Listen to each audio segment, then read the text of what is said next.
Daily, beloved brethren in Christ, loving greetings to you in the miraculous and marvelous name of our Lord and Savior Jesus Christ. Today, January 19th, 2026, Monday, Holy Trinity Church Ministries presents Daily Manna. Today's subject, Spiritual Storm. Spiritual Storm. Now let us open our Bibles and read a verse from Hebrews 12th chapter, 2nd verse.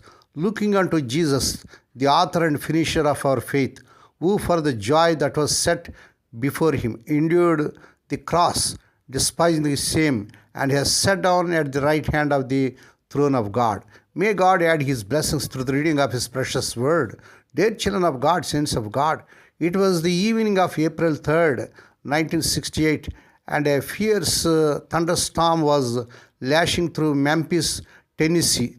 Weary and feeling ill, the Reverend Dr.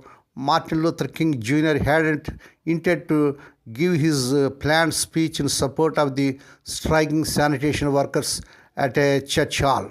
But he was surprised by an urgent phone call saying a large crowd had braved the weather to hear him. So he went to the hall and spoke for 40 minutes, delivering what some say was his greatest speech. I have been to the mountain top. The next day, King was killed by an assassin's bullet, but his speech still inspires oppressed people with the hope of the promised land. Likewise, early followers of Lord Jesus were uplifted by a stirring message. The book of Hebrews, written to encourage Jewish believers facing threats for their faith in Lord Christ, offers farms spiritual encouragement to not lose hope, as it urges, strengthen your feeble arms and weak knees, according to Hebrews 12th chapter 12th verse. As Jews, they would recognize that appeal as original coming from the prophet Isaiah.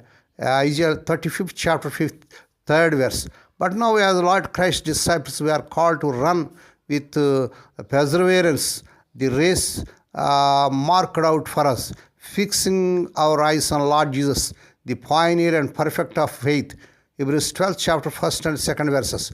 When we do so, we will not grow weary and lose heart. Certainly,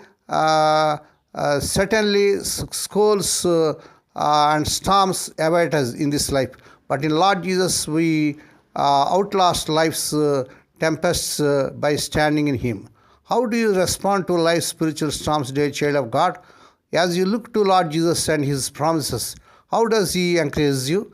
May God bless these few words. Now let us pray. Dear Heavenly Father, Holy Father, we thank thee and praise thee for this miraculous and marvelous morning that was given to us to come to thee and to meditate upon thy word. Bless those who are listening daily and regularly. Bless those who are sharing thy word to their friends and beloved ones.